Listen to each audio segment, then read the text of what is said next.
ॐ अज्ञानतिमिरान्धस्य ज्ञानाञ्जनशलाकया चक्षुरुन्मिलितं येन तस्मै श्रीगुरवे नमः। श्रीचैतन्यमनोभीष्टं स्थापितं येन भूतले स्वयं रूपः कदा मह्यं ददाति स्वपदान्तिकम्। वाञ्छाकल्पतरुभ्यश्च कृपासिन्धुभ्य एव च पतितानां पावनेभ्यो वैष्णवेभ्यो नमो नमः। श्रीकृष्ण चैतन्य प्रभु नित्यानंद श्री अद्वैत गदाधर श्रीवासादि गौर भक्तवृंद।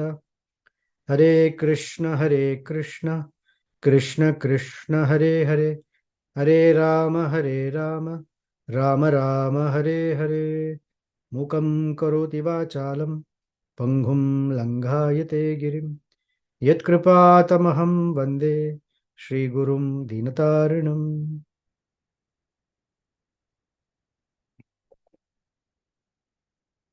For us in America, this is the last day of Karthik. We started on Dipavali day and we're ending on the last day of Karthik, and this whole month is about lighting of lamps.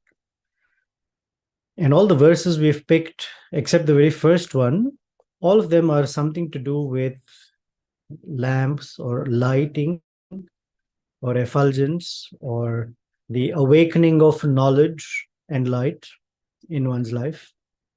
And so the verses that we have are also in that vein. Now, let me see if I can share my screen with you.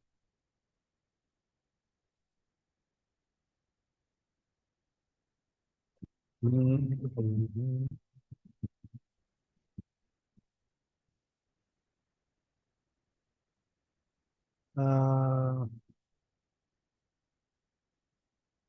let's see, let's see. There you go.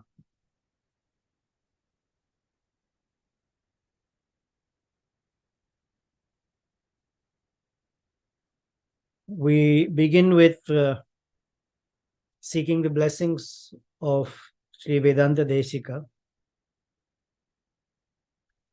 who wrote these verses or composed them spontaneously at the speed of wind, if you will, because it's humanly impossible to compose 1008 verses in a matter of 3 hours. So he has composed them that are perfect by meter. Second, he picked a meter according to the mood of the verses. Third, he has to pick the choice of words. They all have to fit and convey the best meaning. Then they have to fit the paddhati that they are part of. They have to then also be imaginative, in the sense we've noticed that taking one aspect, his imagination stretches to such fantastic degrees, and that they're all philosophically sound, siddhanta wise perfect, yet such vivid, colorful, variegated pictures of realizations that he has. And finally, there is a paddhati called Chitra Paddhati, where it's not just the verses, but like Rupa Goswami did later, all the verses are visual presentations of certain or visually structured to certain forms, like the lotus, mridanga, snake, etc., wheel. So this all takes time, if you will, but since it is divinely inspired, they came out spontaneously, one after the other, one after the other. And without the blessings of our spiritual master, I mean, how can one even imagine that they'll be able to scratch even the surface of the works of such great acharyas? And because of his request and his empowerment, a few words that are very, very minuscule, like showing a lamp to the great sun, But it is our service, so we are trying to carry it out. And by encouragement of all of your presence, it is very special for me. So I appreciate you joining. So we'll review the verses back again, one after the other. It's a glorification of Padukas, which is also a glorification of Sri Nathamuni or Shatagopan. And particularly, we are taking the two views, one directly the glorification of Paduka and Paduka Devi, and the second as a glorification of Sri Guru, or the spiritual master, the representative of the Supreme Lord in our lives. So this is where we started. We're going to hear the verses and then get into the mood of listening to the final two. Can you hear? Is it possible for you to hear? I think when I was sharing, I didn't pick one thing. Just 1 second. There you go.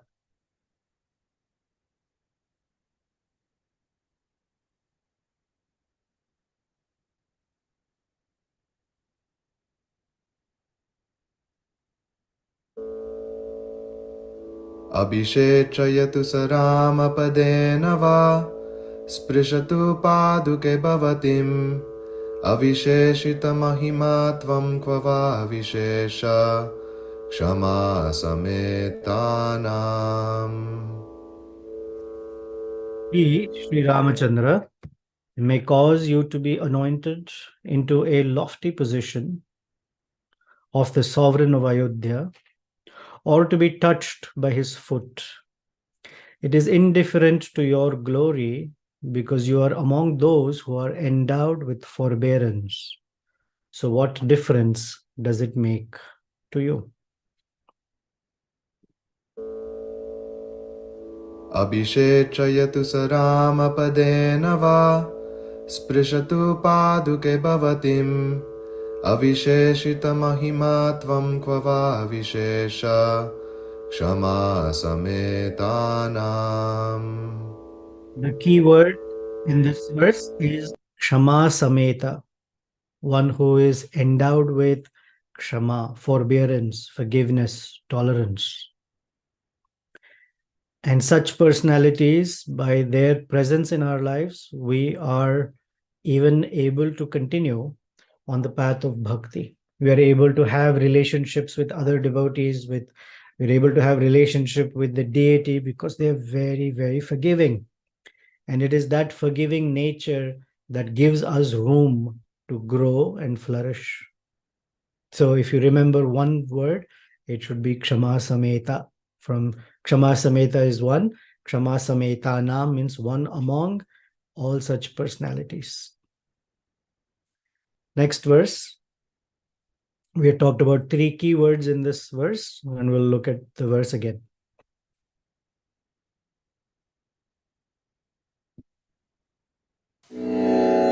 Devasya Rangavasate Pura. How do we get here? Sorry.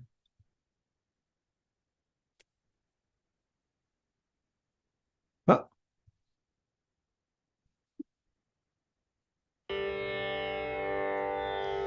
दिदृक्षमाणस्य परं निधानं स्नेहान्विते योगदशाविशेषे संवित्प्रदीपं मणिपादरक्षे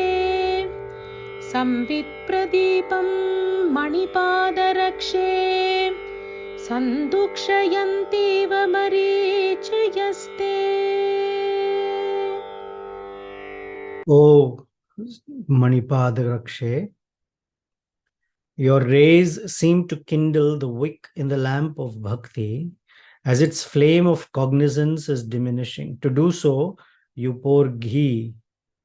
As the illumination increases, you reveal the supreme treasure, especially for those who aspire to see him. We said there are three keywords to remember. One is for what we need to do, and the other two is what the Paduka or the spiritual master does. From our side, it is Didrikshamanasya, to have this desire, this intense or progressively intense commitment and sankalpa to be able to see the Lord in the heart. And as a reciprocation of that desire, snehanvite, with lot of love and affection, sandhukshayanti, there is always the stoking of or the inspiring of and the encouragement to continue, by which the samvit pradipam, the lamp of knowledge, is glowing and glowing stronger and stronger.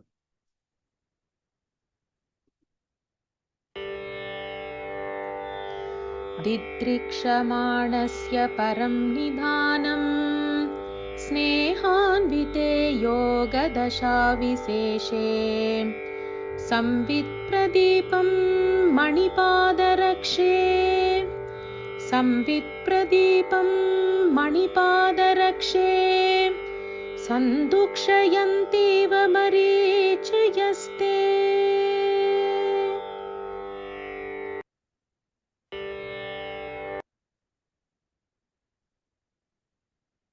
Then, in the third verse,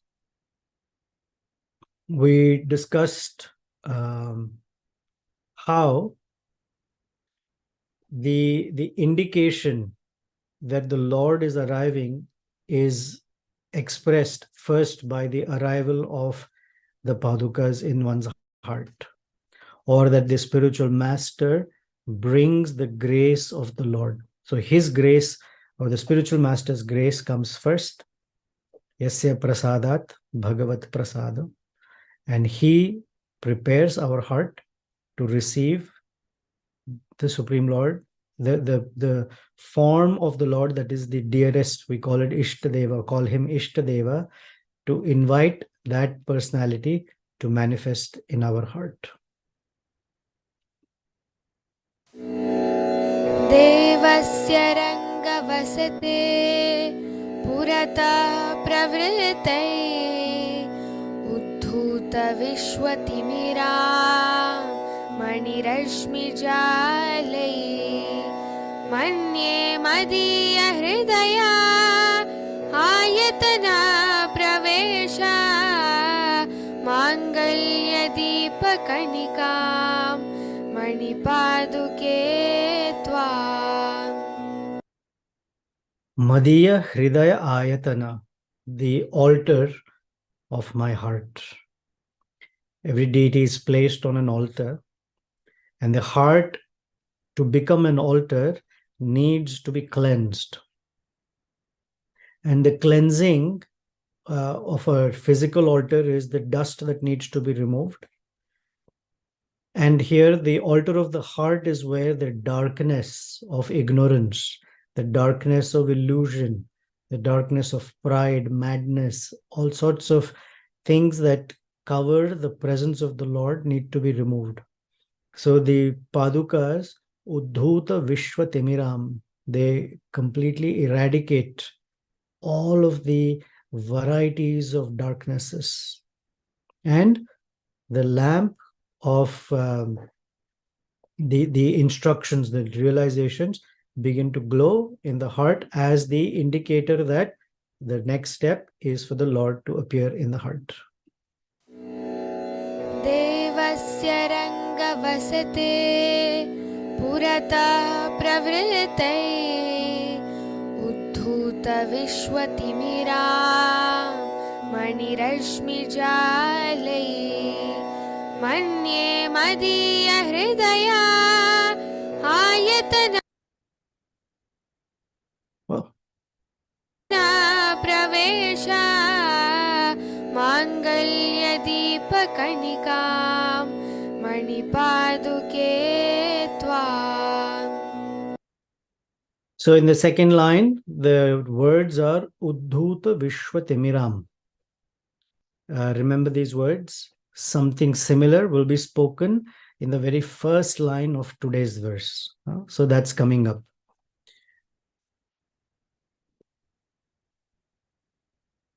Then this is a glorification of what happens when the the light or the sparkle of the gems from Paduka decorate someone's head. श्यामैव रत्नकिरणैर्मणिपादरक्षे चूडापदे तनुभृतां भवती विधत्ते चक्रादिदैवतशिखा मणिराज्यमाने तामेव ते प्रकटयन्ति पदैरभिख्याम् यामेव रत्नकिरणैर्मणिपादरक्षे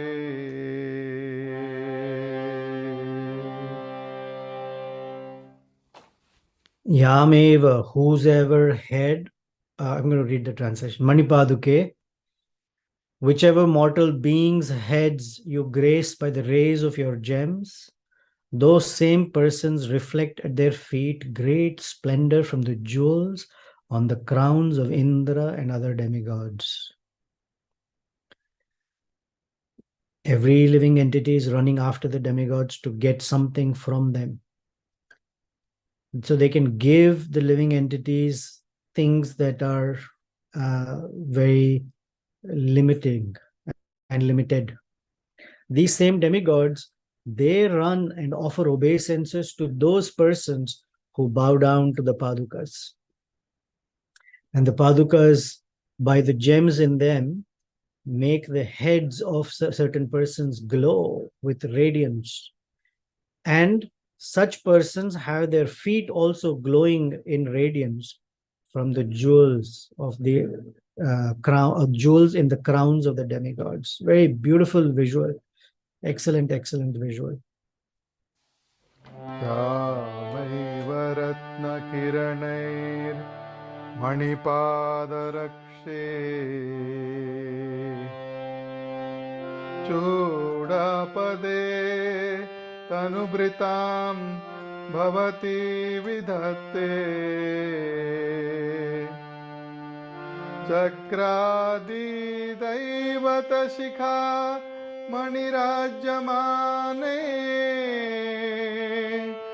तामेव ते प्रकटयन्ति पदैरभिख्याम्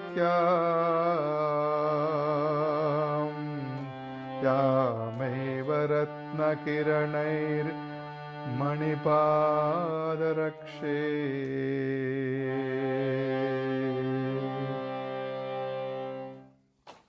A couple of days ago, I met a person who was wearing a baseball hat, and the logo on of it was Cleveland Browns, the football team. That got me thinking that different persons, because they have a sense of fandom, they feel they're fans of certain people or sports groups. Someone will wear Chicago Bulls or Chicago Cubs or New York, or their college or the university emblem on their heads. That is Chodapade. They take and decorate their heads with certain entities or persons or sports teams. And those sports teams sometimes will win, sometimes will lose. They will disappoint.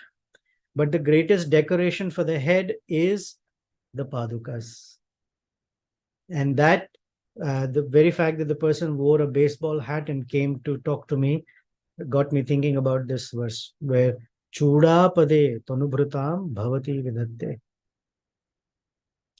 All right, so we'll continue to today's verse. This verse, first we'll hear it.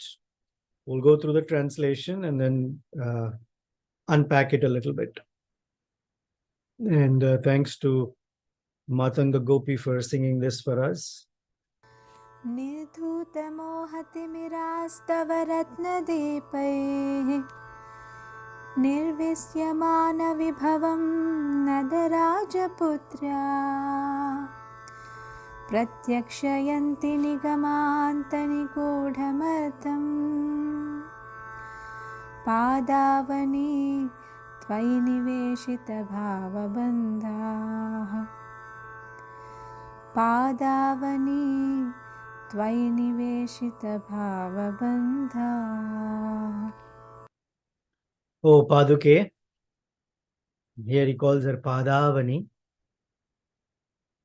When conditioned souls who are tormented by darkness of illusion invest their hearts in a relationship with you, your lamp-like gems enable them to enjoy the great opulence of seeing the Supreme Lord, who is the treasure hidden in the Upanishads, as is enjoyed by the daughter of the ocean, Lakshmi Devi. So remember the words earlier we talked about, Uddhuta Vishwatimiram. Here he calls it Nirdhuta, same as Uddhuta, Nirdhuta Mohatimiras. So Mohatimira, Nirdhuta, one who is tormented by these darknesses of illusion. Tava Ratna Deepaha, your jewels that glow like lamps, Nirvishyamana. Nirvishyamana means they're able to enjoy something. These persons who are so tormented by illusion suddenly are able to enjoy Vibhavam, a great opulence. And that opulence is Nigamanta Nigudham Artham. That the artham, the treasure or the purpose or the greatest benefit that is very safely guarded, nigudham, in the Vedanta or the Upanishads, because Nigama Anta is same as Vedanta, Nigama Kalpataror. Nigama means the Vedic body of knowledge. It holds very sacredly a secret. That secret is the Supreme Personality of Godhead. One may think it is this thing or that thing or yoga and some opulence. No, the greatest opulence is the visual experience of the Supreme Lord. So, pratyakshayanti, they are able to see with their eyes that cherished secret, very carefully hidden within the Vedas, that is enjoyed by Nadaraja Putra, that is enjoyed by Lakshmi Devi, who is the daughter of the husband of the rivers. That's what Nada. Nada also means ponds and lakes. Nada or Nadi, Raja, Putra. Nada Raja or Nadi Raja is the ocean. Putra, the daughter of the ocean. Because at the churning of the milk ocean, Lakshmi Devi manifested from that ocean. So she is called the daughter of the ocean. What she enjoys, now here's different meanings. She enjoys the greatest treasure, which is the Supreme Lord.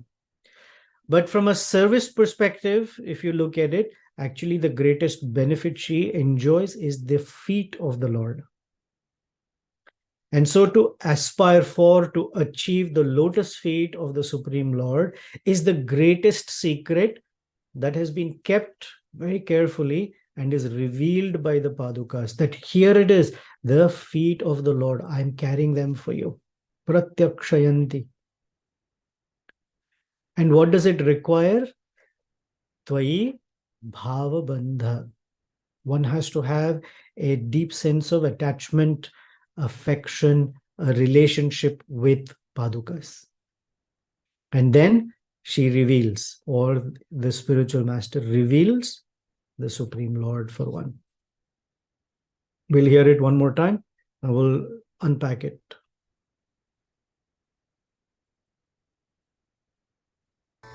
निर्धूतमोहतिमिरास्तव रत्नदीपैः निर्विश्यमानविभवं नगराजपुत्र्या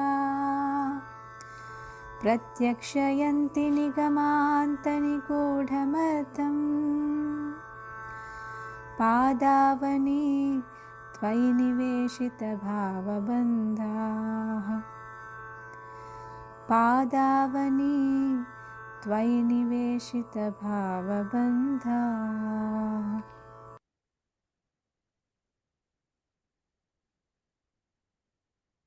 This is the book that I refer to.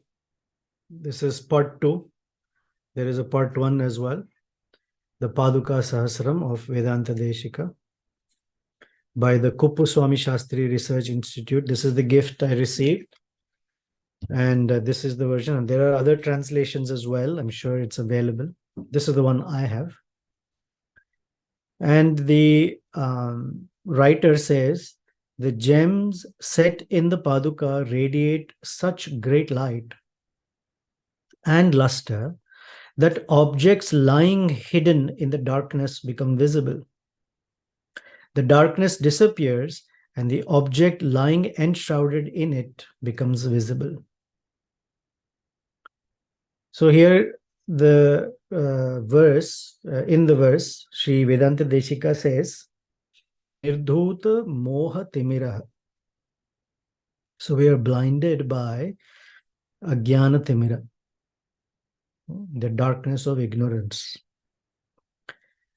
In the Yoga Sutras, Patanjali Muni, he writes what this avidya means. He says, Anitya ashuchi dukkha anatmasu nitya shuchi sukhatma khyatir avidya. So what is something, and avidya means you see exactly the opposite of it. You see, when there is truth, you see falsity, or you see something else other than the truth. So there are 4 things here. He says, you take something that is anitya and think of it to be eternal, or you were not even aware of that which is actually eternal. For example, the conditioned soul takes the body, although is very aware that it is anitya, thinks and considers and lives thinking that this is nitya. This will be there eternally. Or any happiness that they hold on to, they think that this will be eternally there. The other is also true.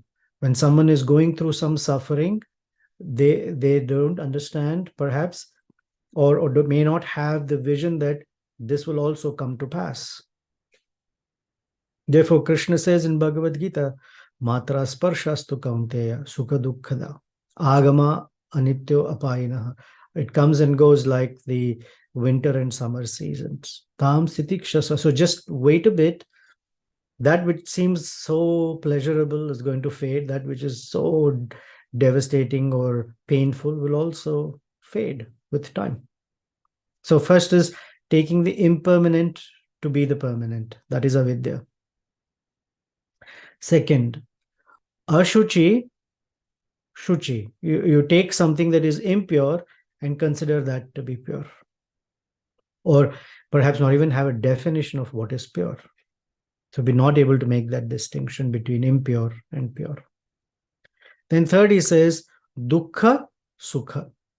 The painful to be thinking that that is blissful. In this material world, Vedanta Deshika and other acharyas have reminded us again and again. And people like me don't get it so easily. So they say it again and again. That one takes that which is actually suffering, but quoted well or with a promise to be actually happiness. Our material happiness is there for a short while, and the same activity that gave material happiness at some point will give distress. It's called, it is very, very fleeting.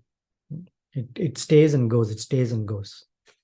So that's the second of it. The third one is to take that which is painful or sorrowful and assume that that is happiness. Everybody in the material world, myself included, absolutely, work hard and take on so much pain, both physically, emotionally, mentally. And we say, I'm doing it for the pleasure of the family or pleasure of my loved ones. And so that is actually happiness as well. Yes, there is a sense of duty. There is a what we call burden of love, no doubt. But in the absence of a service-mindedness, that doesn't remain as love. It's something else. It becomes painful. And the fourth one, he says, is anatma. You take something that has no life in it and think of it as very conscious, as if it is atma, as if it is alive. One takes care of one's body, which is actually jada or anatma, but think of it as very alive and as the main essence of, or the main receiver or repository of one's affection and activities.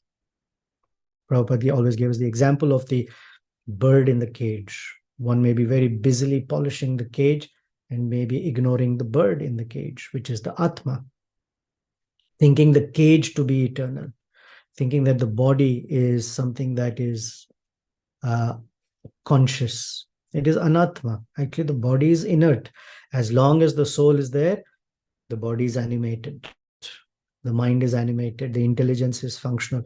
As soon as the soul leaves, it all becomes stalled like a lump of matter that actually starts decaying and needs to be disposed of. This is his Yoga Sutra, chapter 2, verse 5. So there are two types of blindnesses, external and internal, and both require the shining lamp. So the external blindness is removed by the lamp. Here he says, Ratna Dipaihi. The jewels shine and give the idea that they are lamps that are removing the darkness, the external or the physical darkness. So when you shine a lamp, so things that are not visible suddenly become visible. And the things are right there, but in the darkness one cannot see. But as soon as the light is turned on, the same thing that was not visible becomes visible. There is a famous phrase that the world we see and experience depends on our worldview. Every circumstance, multiple people experience a certain circumstance, but each person's experience will be very personal. So the circumstances that play out, for example, winter or some calamity, something, there's a whole long list of things that one can become calamitous by. Those are all called srishti. That is how matter configures itself in front of us. But how we interpret it will tell us how we feel about it. So what manifests in front of us is called srishti, because it is manifesting, it is coming together in front of us. How we experience it, what we feel about it, depends on our drishti. This is what we were discussing with Jaidev Prabhu last week. It depends upon our drishti. So if the drishti is of a certain orientation, that is how it will look. For example, for a person who's never experienced any love, they will see the entire world, people with love with each other, and say, yeah, but that's all not real, it doesn't exist. For a person who has a lot of love in their life, even when they see something very dastardly or violent or as if it is heartbreaking, they somehow find threads of love and affection even in that. The famous story that's quoted that from the Mahabharata, I don't know exactly where it is, but we've heard it multiple times, that Dronacharya sent Duryodhana and Yudhishthira Maharaj on a mission. Both of them were told, travel the world. Duryodhana, you find at least one good person and come back. Yudhishthira Maharaj, you find at least one bad person and come back. Both of them went. It's the same world. They pretty much met the same set of peoples, if you will, but both came back empty-handed.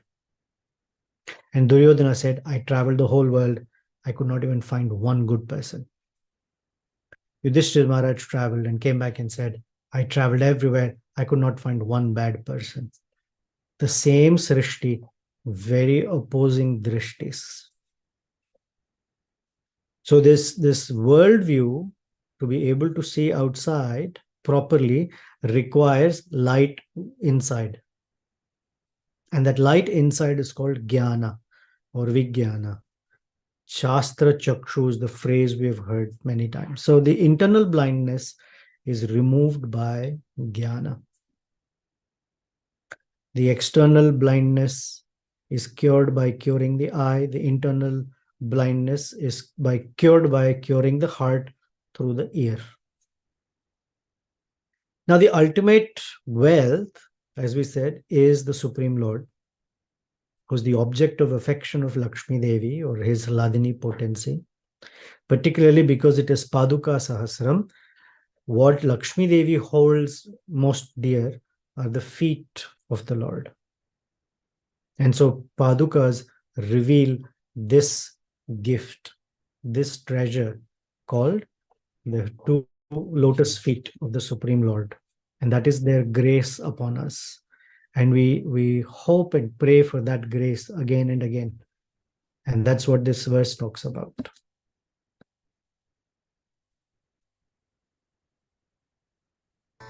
निर्धूतमोहतिमिरास्तव रत्नदीपैः निर्विश्यमानविभवं नदराजपुत्र्या प्रत्यक्षयन्ति निगमान्तनिगूढमर्थम् पादावनी त्वयि निवेशितभावबन्धाः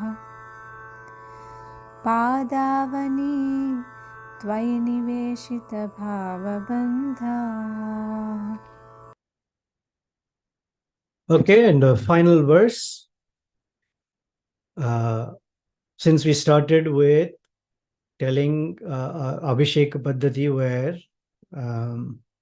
we are praying to or glorifying the Paduka, that Ramachandra can give you the position of the emperor of Ayodhya, or where you under his feet and walk through the forest. So wherever he walks, one day a great position, another day not so great position. But for you, it doesn't matter because you are connected with service. And for you, position doesn't matter, service matters, or serving matters. So we'll also end with the same Padukas at Ramachandra's lotus feet. Now this verse has a very, very beautiful, what they call in Sanskrit, slesha. Slesha means pun. Pun is one word, but different meanings to it. And our singer here is Varshana, who sang this for us.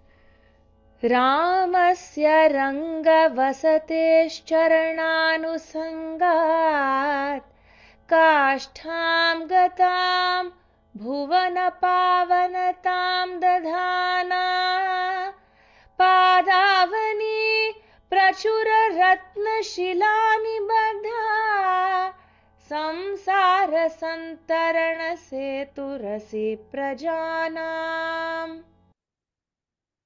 O Padavani, by contact with the foot of Sri Rama, who now resides in Sri Rangam, you are a bridge situated at the highest limit that one can attain, bestowed with the power of purifying the entire world. Being studded with numerous gem-like stones and enabling people to cross the ocean of birth and death, samsara.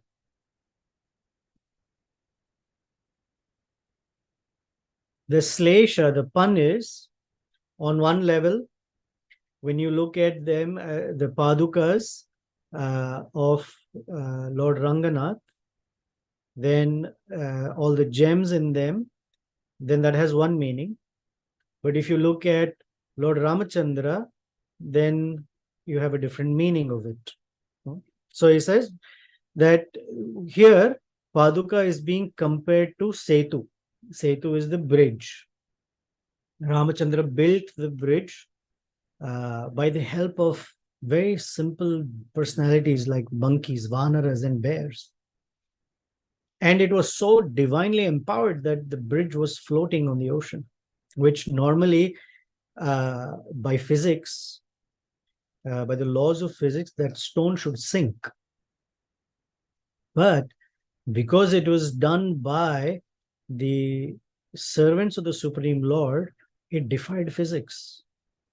Here's another physics-defying situation, because we are celebrating Damodar month. If you just consider simply on the basis of physics, okay, two Yamala Arjuna trees who have very, very strong root system, so that there, even in the midst of a hurricane, other trees can get uprooted, but Arjuna trees don't get uprooted. Such trees, there is a little boy, toddler, who has a grinding mortar tied to a rope that is then tied to his waist, and he's crawling between the two trees, and the mortar gets stuck there. So that little boy Krishna tugs on that rope that is round his waist. And the next thing we hear is the two Yamala Arjuna trees fall off, are uprooted. But according to physics, wherever is the weakest link, that's where the thing will break. And between the Yamala Arjuna tree and the grinding mortar, the rope is the weakest one.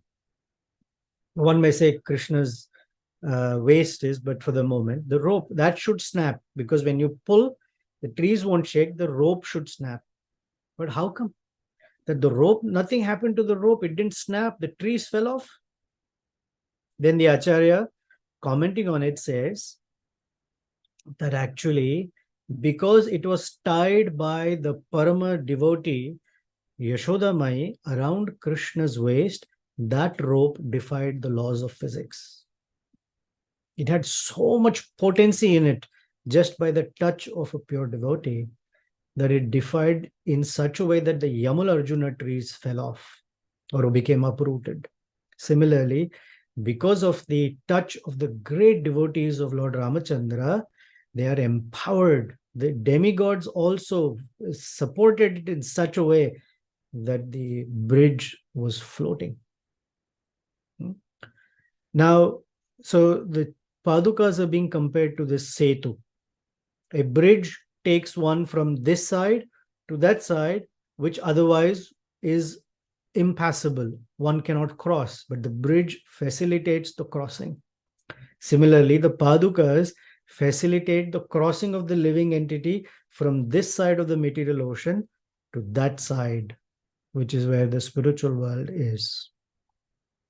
So both the Padukas and the Setu, the bridge, are in contact with Ramachandra's lotus feet. So that's the first common thing in this pun.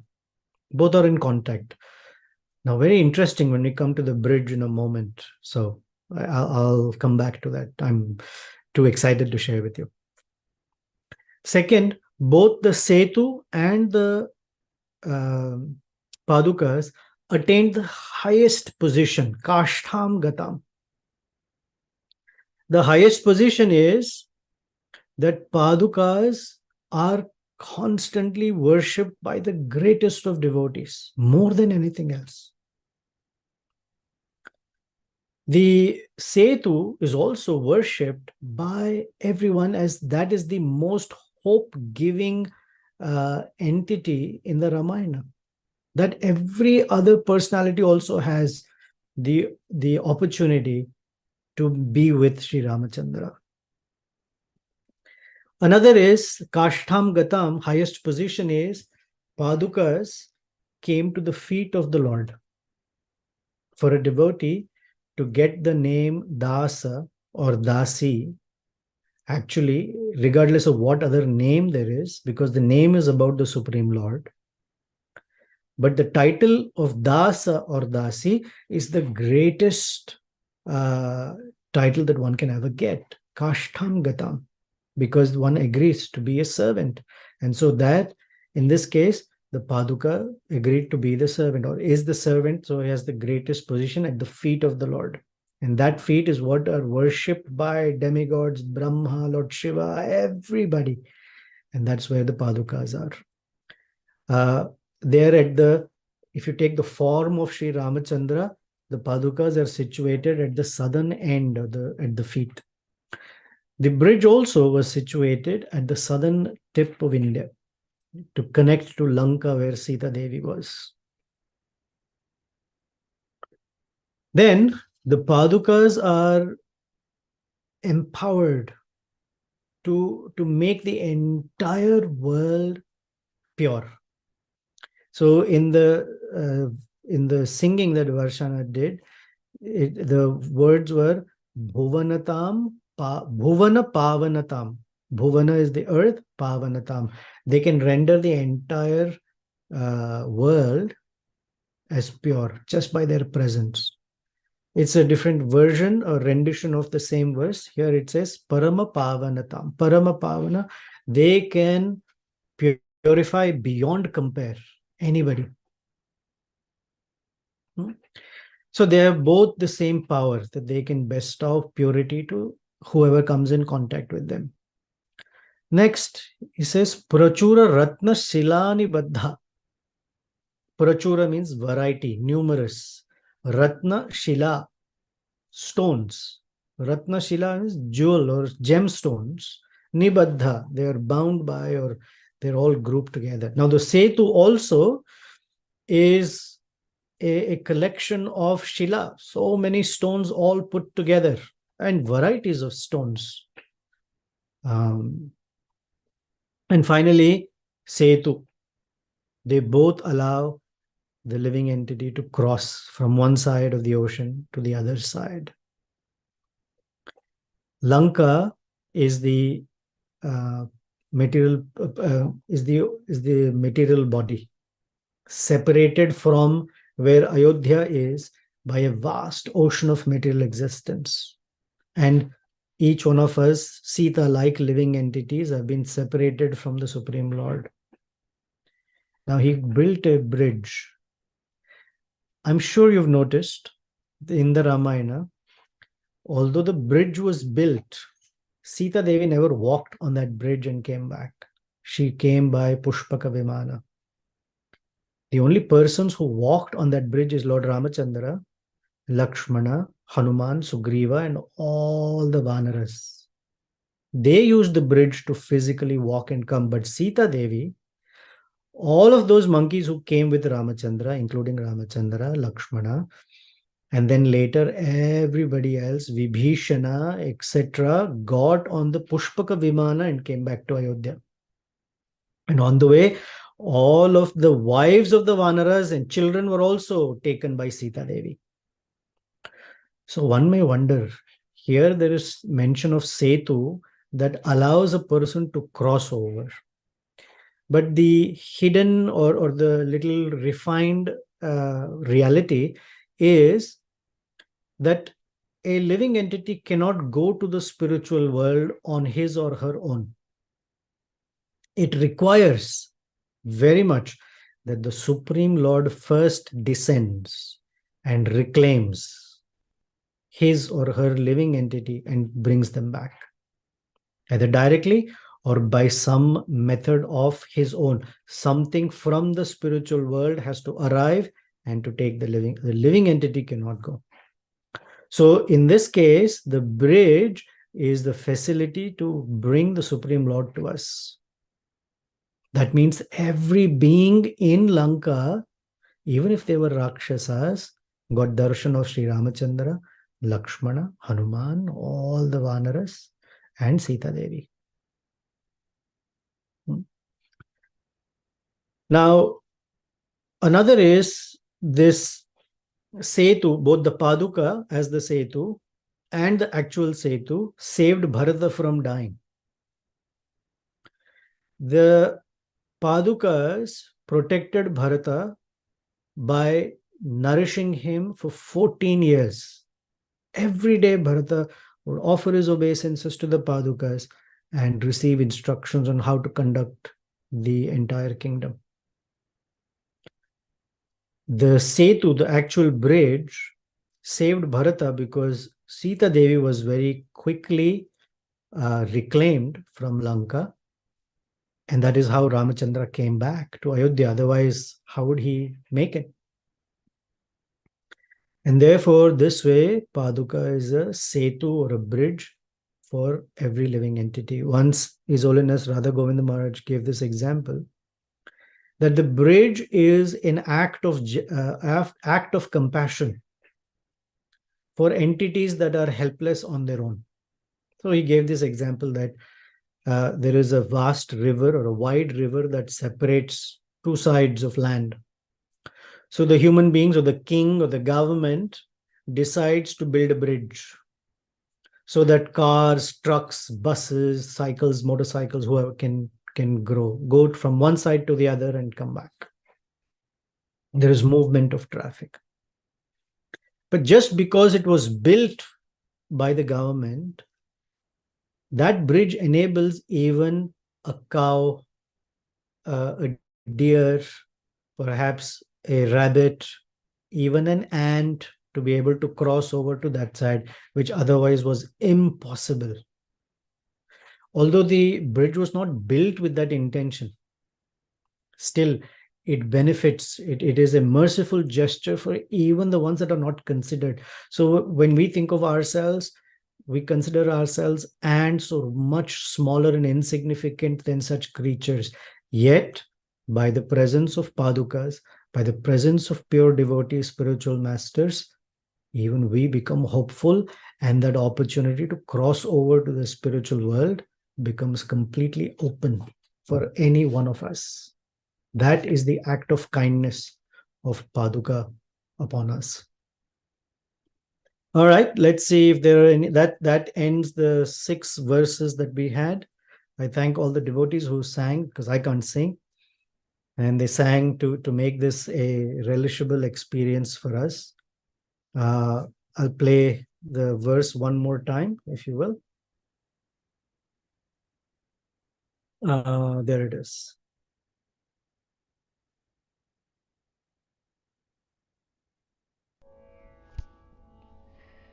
रामस्य रङ्गवसतेश्चरणानुसङ्गात् काष्ठां गतां भुवनपावनतां दधाना पादावनी प्रचुररत्नशिलानिबद्धा संसारसन्तरणसेतुरसि प्रजानाम्. Wow. All right. Let's see any reflections, comments, questions. You liked a certain verse, whatever, please. Free to share. We have some time. Hare Krishna, Prabhu. Hare Please Krishna, Mother. accept my humble obeisances. All glories to Guru Maharaj and Srila Prabhupada. Just you taking the time to be here, I cannot tell you. I feel so blessed and fortunate. It's not usual that I see you, so I'm very happy. Please don't say that. I'm the one who is mostly benefited. So many things. Anyway, this verse, Padavani Tvai Niveshita Bhava Bandha. It's so, I shouldn't say just that, but all the verses out of this world. No question about it. Thank you for sharing. And I don't think I would have ever even known that they existed if it is not for you. Thank you. 2 things. One was you said our worldview is depending upon our drishti. And sometimes anyway, these padukas can enlighten even a very unqualified person and change their worldview. But sometimes you see that there may be so many anarthas in one's life that uh, you don't see anything changing. Just like what you said about that in that episode from Mahabharata, where Duryodhana and Yudhishthira were sent out, and what they saw was different. And you see that even in the lives of devotees, sometimes, some can see only good and some cannot see it at all. And that too, those who are really practicing. And uh, how is that? Because not that people don't have faith in their spiritual master, they are serving, but still sometimes you see this you know uh, biggest problem. The padukas are always giving the shelter, and still sometimes nothing changes. What is the answer to that? But the answer is that a person between this situation and that situation is separated by anarthas, as you said. And once our Guru Maharaj said that the what keeps them away from steadiness is not a lack of will. Everyone wants to get to the other side for sure, but it's just a factor of time, not so much a lack of will. And part of the time is that willingness is varied in intensity. Sometimes it becomes very intensified. So, for example, when is for some persons, different things trigger the intensity to be really strong, and then there are times when the intensity is not very strong. And so that is what regulates or makes the travel from this side to the side of nishtha take time. That's what determines it. So everyone wants to be, you ask anybody, you want to be a pure person? Of course. Some people already say, I am pure already, but that's a different topic. But it's to get there. To get there takes something. It takes time. And the part of the time is what is where a person just needs to become comfortable with, I don't know the full truth. I don't know the entire range of my view of things is still, colored. And, for example, we call it drishti, but the 6 Vedangas sometimes are called darshanas. Karma Mimamsha is a darshana. Vaisheshika is a darshana. Darshana means by which you see the world. So that's the drishti. So what we are hearing determines how we see. And not only what we are hearing, but how we are hearing also then fine tunes how we are seeing.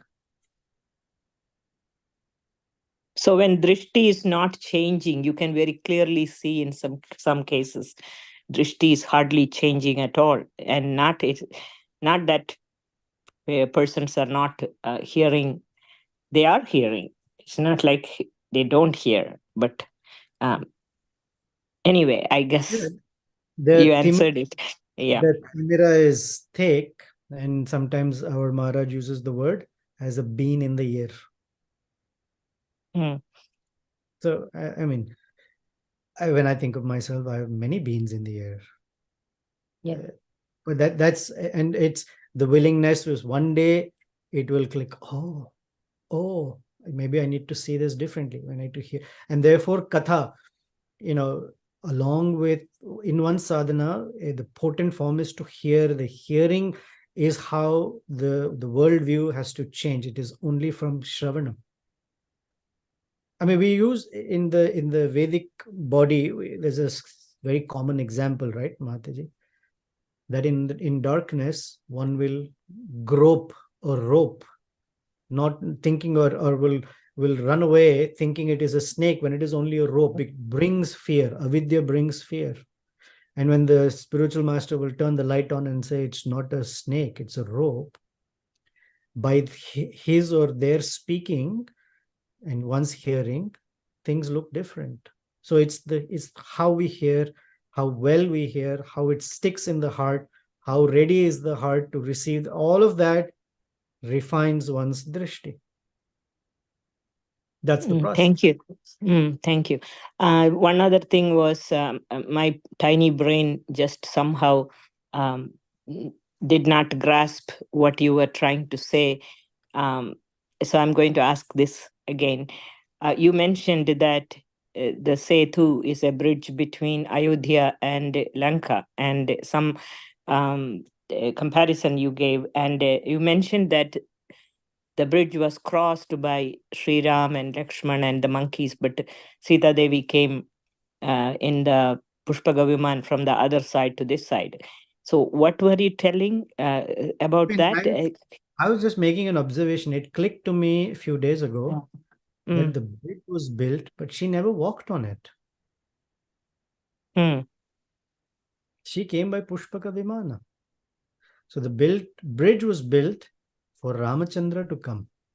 So the bridge is that he is on the message of Hanuman. He took the pains to connect to Lanka and come and reclaim Sita Devi. But he may not make us walk. He will take us by a plane. I mean, that's the mercy. What you're talking about. Very special. Yeah. So actually, a bridge is a two-way process. Meant for it. We say, the Bhagavatam verse says that pada pallava plavam, that the boat the great persons take, they to cross over, they leave that boat behind by which others can cross. So it is poetically that way, and which is true. But the point is, no living entity can on his or her own cross from this side to that side. It is always to be taken. One cannot go on their own. Absolutely. Yes. Thank you so much. Thank you. This is, I think, the greatest gift of this Karthik. Please accept my humble obeisances. All glories to Guru Maharaj and Srila Prabhupada. Thank you. Anyone else has any reflections, something you want to share? Hare Krishna Prabhu, Dandavat Pranams. Actually, listening to both of you was like, it was a different level for us. We are all like, I'm literally a beginner in this thing. So it was really very wonderful listening to both your conversations and the questions Mataji asked and how you have explained. Thank you so much for your association, Prabhu. Thank you for all the classes. Thank you so much. Hare Krishna. When we talk of beginners, that makes two of us. Yes. Anyone else? Anything? Something you liked? Something didn't make any sense? Perhaps 3 Sundays were not worth it. You like something. I mean, by expressing it, it enters a little deeper. So, no force if you can. Great. If not, then I'll wait a few seconds and then we'll stop.